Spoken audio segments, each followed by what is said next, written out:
Today, we're climbing aboard a submarine and plunging into the mysterious depths of the ocean to uncover some of the weirdest and creepiest discoveries ever made. Join us as we journey beneath the waves, unravel a few mysteries, and explore the 20 strangest things ever found in the sea.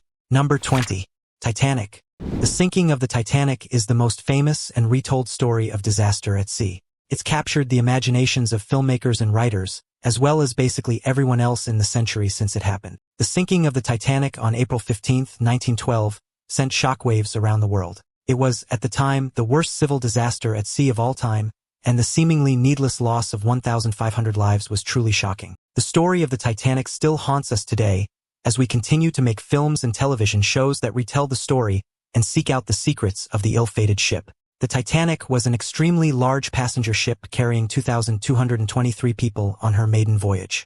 As such, its original design required 64 lifeboats, but when it came to the final decisions about such things, it was considered that the ship really didn't need all that many. The ship's owners were concerned that having the full quota of lifeboats would clutter up the deck and create a terrible eyesore for the first-class passengers. And, of course, that simply wouldn't do. So, in the end, they weighed up the idea of being able to evacuate all the passengers safely against the unsightly viewed spoiling effect of the correct number of lifeboats and went with a grand total of 20. It was actually generally accepted that ships would be under-equipped with lifeboats during this time period. People assumed that even a sinking ship would remain on the surface for quite long enough to ferry passengers to safety. That's usually what had happened in previous incidents. Nobody had foreseen the calamity that would befall the Titanic, or they would have had more sense. So when the Titanic hit the iceberg, there was little to no chance that all the people on board would have been saved anyway. The fact that the ship sank so fast was apparently ignored by nearby potential rescuers and sank into some of the deepest and coldest water in the Atlantic. All conspired to make the disaster extremely deadly indeed. Number 19. Gulf of Kamat Ruins. The Gulf of Kamat, off the western coast of India and the Arabian Sea, caused quite the kerfuffle in the early 2000s when sonar scans appeared to show geometric shapes underwater that looked a lot like buildings or structures. Could it possibly be aliens? Some people believe that these structures may have been traces of an ancient city that existed thousands of years ago, but would then be swallowed up by water. The excitement was because these ruins could suggest the existence of a civilization that predated other known ancient Indian cultures, like the Indus Valley Civilization, and the possibility that such a city might be over 9,000 years old got all kinds of attention. It even had scientists, historians, and archaeologists getting all their panties in a bunch.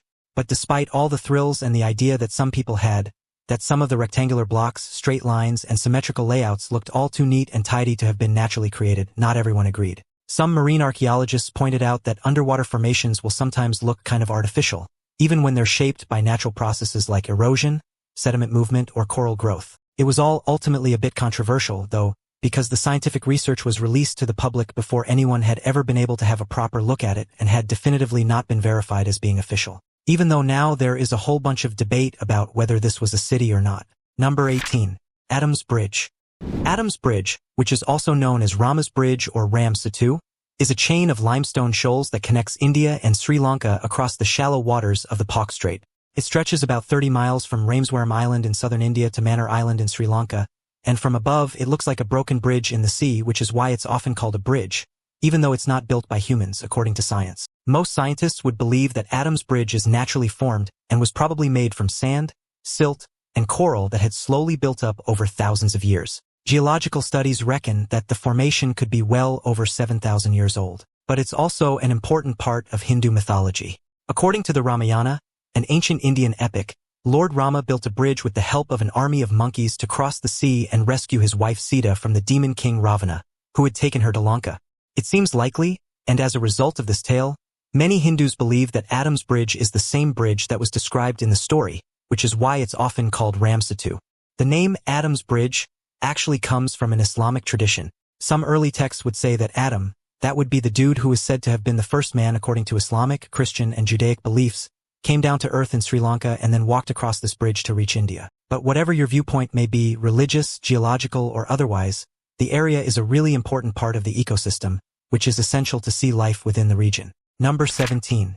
The Baltic Sea Anomaly.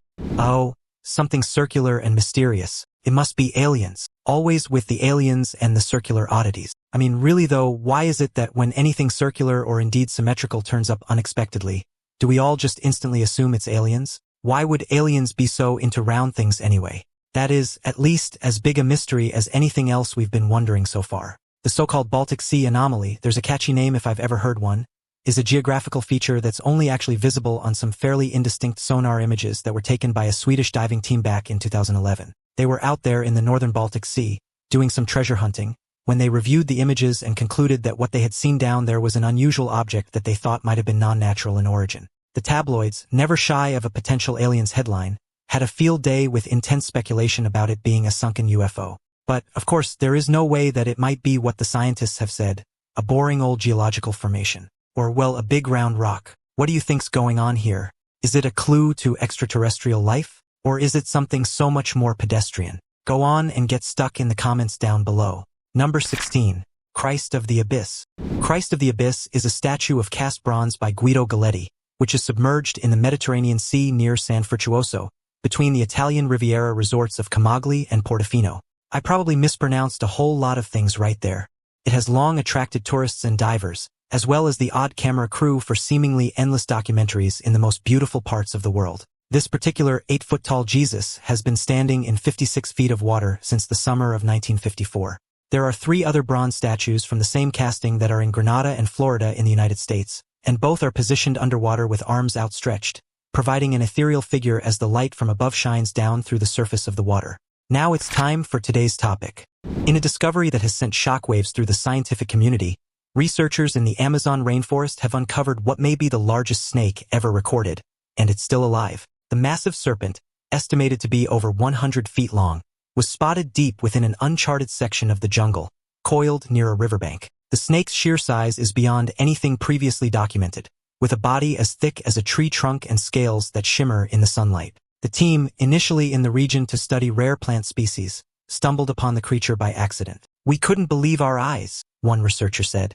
"This snake is a living relic, something that shouldn't exist in modern times." The discovery has sparked both awe and fear, with experts speculating that the creature could be a surviving member of a prehistoric species, such as Titanoboa, thought to have gone extinct millions of years ago.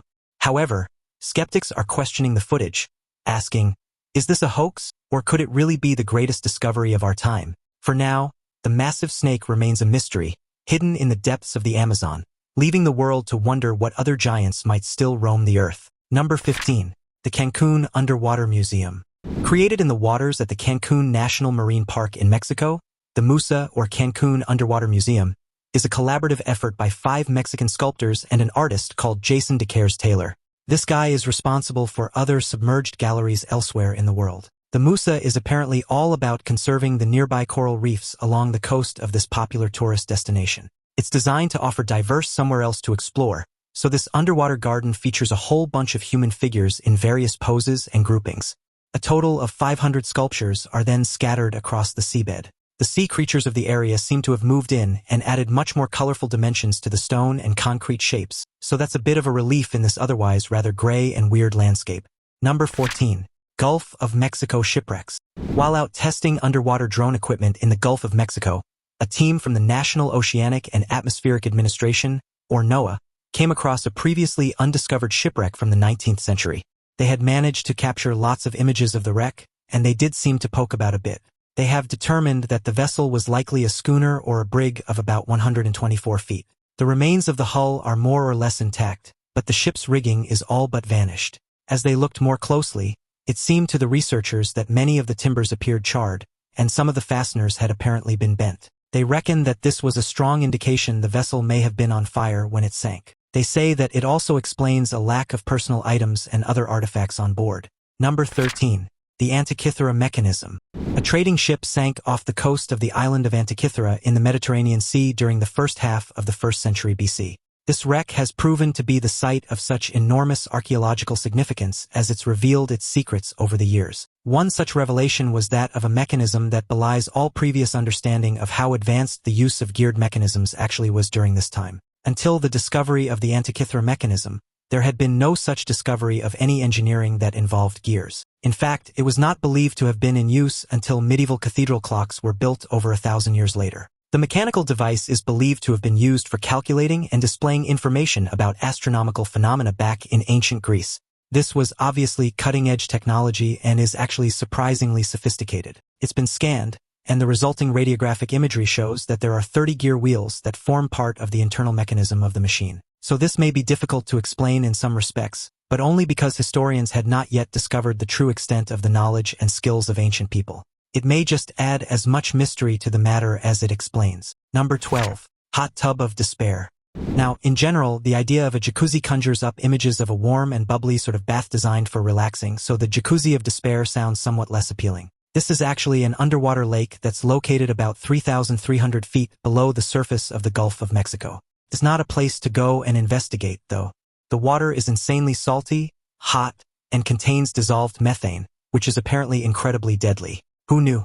Anything that accidentally falls into these waters is made instantly dead. However, despite the dangers of the waters, there are still living things that seem to survive in these extreme conditions. Scientists have been fascinated to investigate the possibilities of life within this toxic environment, as they say that the crazy tough levels of salty, heat, and gases may mimic, to a certain extent, the conditions on other planets. They're able to test different technologies to withstand these conditions, and these are most likely to find use in further exploration of different planets in space in the future.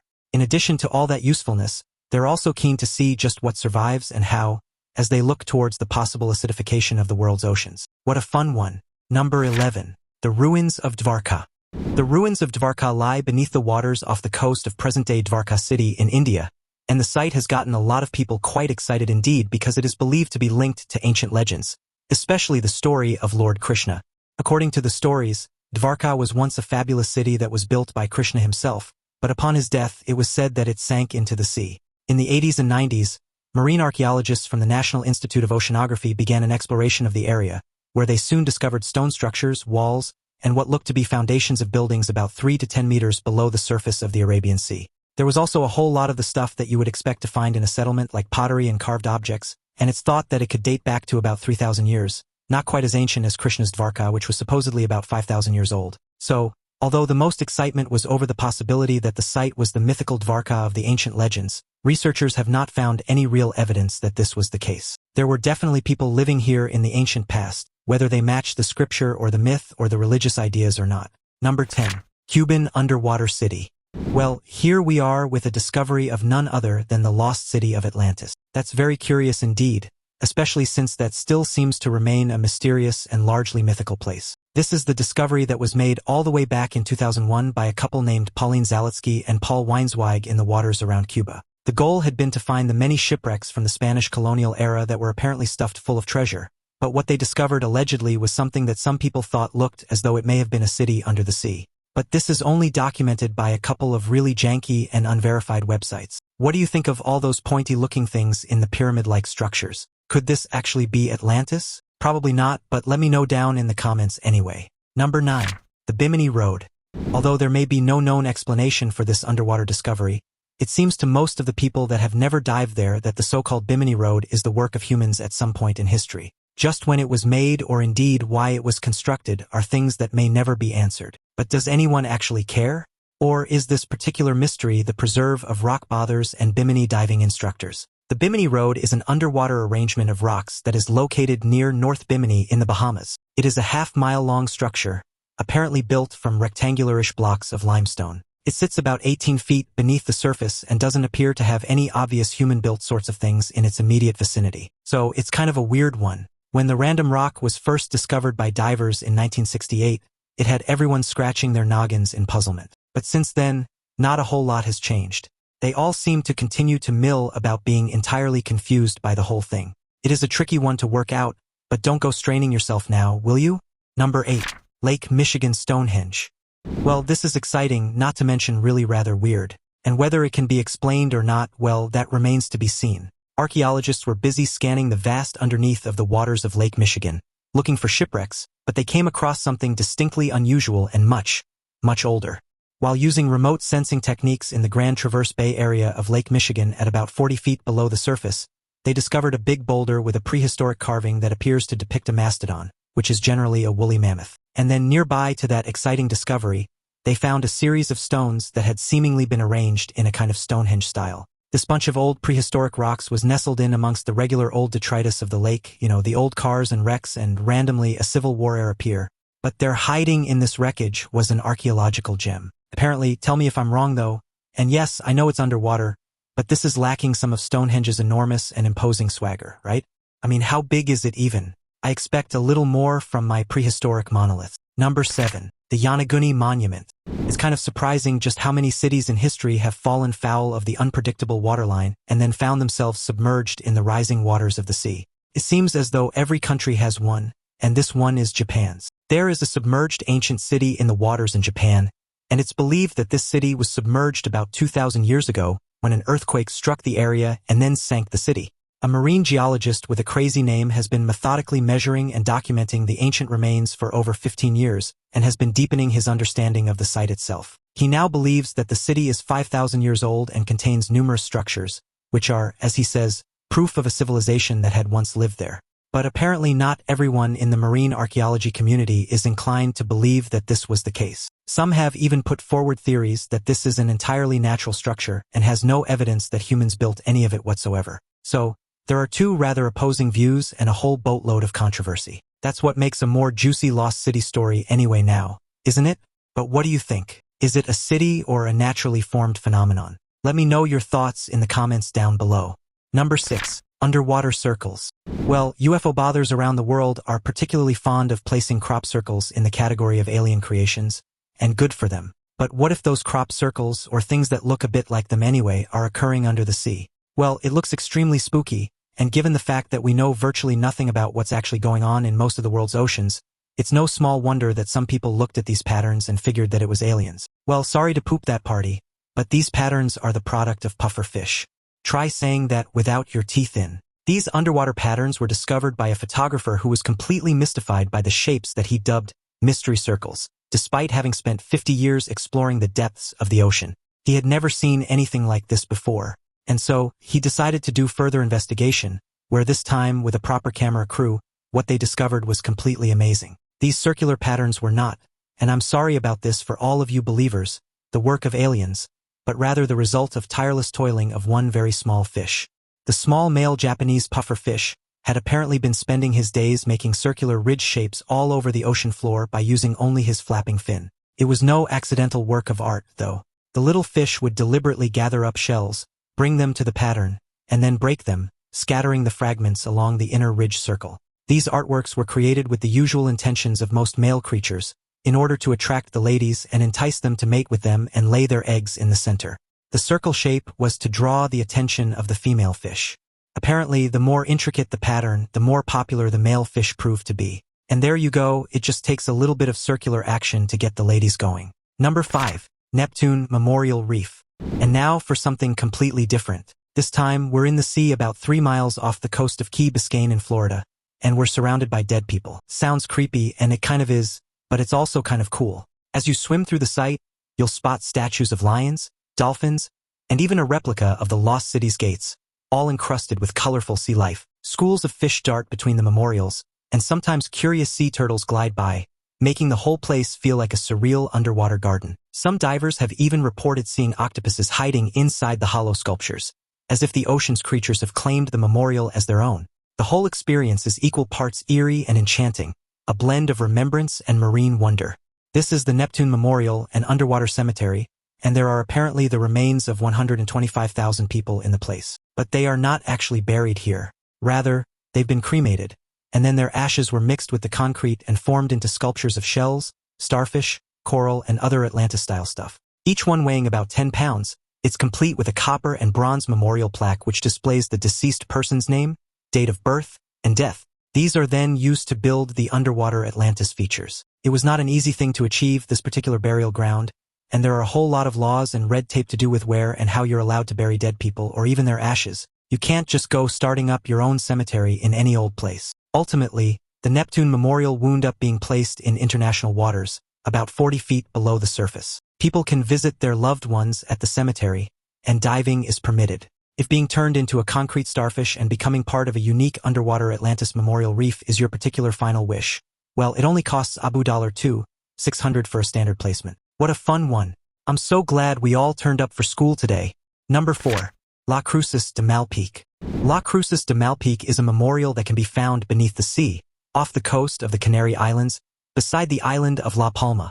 There are 40 crosses that are submerged here that mark the place where a group of Christian missionaries were killed in the late 16th century. In 1570, a group of Jesuit missionaries were sailing from Portugal to Brazil to spread their Christianity all over the place. Today, divers who visit the site say the underwater crosses look hauntingly beautiful, swaying gently with the currents and covered in marine life. Some even claim to feel a strange sense of peace and reverence as they swim among the memorial, as if the ocean itself is guarding the memory of the lost souls. Local legends say that on certain days, shafts of sunlight pierce the water and illuminate the crosses in a way that feels almost supernatural. The site has become a unique pilgrimage spot, attracting both history buffs and those seeking a moment of quiet reflection beneath the waves. And as their ship passed by the Canary Islands, it was attacked by French Huguenot pirates, who were Protestants hostile to the Catholic Church. The missionaries were thrown overboard and then perished at sea. The event became known as the Martyrdom of the 40 Martyrs of Brazil. Pope Pius IX beatified them in 1854, which meant that the Church officially honored them for their sacrifice, though they were not declared full saints. Number 3. AGNC Ruins. The Ministry of Culture, Education, and Religious Affairs in Greece, apparently, according to another janky website, made an announcement that a submerged Bronze Age city was found in the waters of the Aegean Sea. They say that this settlement is 4,500 years old, covering an area of about 12 acres, and that they discovered a whole bunch of stone structures, as well as areas that are paved in pathways, towers, and the usual sorts of artifacts like pots and tools as well. Divers exploring the site described eerie, silent streets winding between toppled walls, with fish darting through what used to be doorways. Some of the pathways are still surprisingly intact, as if waiting for ancient footsteps to return. There are even rumors that strange carvings were found on some of the stones, hinting at forgotten rituals or lost languages. The whole place has an atmosphere that feels both haunting and oddly inviting, like a time capsule left behind by a vanished civilization. It's all thrilling stuff, to be sure. Number 2. Deep Sea Purple Blob. Back in 2016, while poking about in the waters off the coast of California, the research scientists on board the EV Nautilus discovered something super weird at the bottom of the ocean. It was a purple blob. For a while, they were all really puzzled by what this blob could actually be. The thing looked almost like a prop from a sci-fi movie, glowing faintly under the submersible's lights. Some of the crew joked that it might be an alien egg or the larva of some deep-sea monster. The cameras zoomed in, and the internet quickly lit up with wild theories and memes about the mysterious purple blob. Even the scientists couldn't help but laugh at the bizarre, almost cartoonish appearance of their new find. They brought it on board to investigate further, and after taking a couple of samples, the blob began to move. It gradually uncurled itself, and scientists began to have an idea of what it could be. They debated briefly about whether it was a slap or a tunicate or even an egg sac, but then it revolved 2 lobes, which allowed the researchers to narrow it down, that it was a plurobranch, which is related to the hilariously named nudibranch, which in turn is a relation to snails, which had ancestors who lost their shell millions of years ago. And it just became a kind of combination of skin and muscle and organs that all slime around in the ocean. Sea slugs and the like. Number 1. Orang Mutan. Now, there's nothing quite like a spooky old ghost ship to tickle your imagination, and this story has all the fixings of a mystery novel wrapped in a horror movie and sprinkled with a generous helping of folklore. This one is chilling, so you may just want to hide behind the sofa. Given the extremely slippery details of this tale of a doomed sea vessel, it seems as though this may be more urban legend than actual factual account. But it does make for an interesting diversion nonetheless. The SS Orang Mutan was allegedly wrecked in either 1940 or 1947, or maybe even 1948. Nobody can really say, and that's what I mean about those pesky details. Some say the ship was carrying a secret cargo, possibly chemicals or even something more sinister, which could explain the mysterious deaths. Others whisper about a cursed artifact hidden in the hold, brought aboard by an unwitting crew member. There are even rumors that a thick, unnatural fog surrounded the ship just before disaster struck, swallowing it whole from the eyes of the world. And, of course, a few believe the crew fell victim to a supernatural force, something ancient and vengeful lurking beneath the waves. Anyways, the legend tells us that on the night of the event, which is in dispute to start with, nearby ships reported receiving a distress call that had made their blood run cold. The call from the radio operator went something along the lines of all officers, including captain dead, lying in chart room and on bridge, probably whole crew dead. This would be followed by a bunch of unintelligible Morse code. And then the ominous final radio call of I die. That was it. It was a story that the rescuers had told to probably add to the lore of the whole ghost ship thing, and they had reported that the crew were all indeed dead, as expected, strewn out across the deck, but with the additional macabre detail that their dead faces were all upturned facing the sun, eyes staring and teeth bared. Apparently, the ship's dog had even met its maker. That wraps up our deep dive into the mysterious world beneath the waves. Which of these mind-blowing discoveries felt the most otherworldly to you? Share your thoughts and wildest ideas in the comments below. And don't forget to explore the other awesome videos popping up on your screen. Thanks for joining me. See you in the next adventure.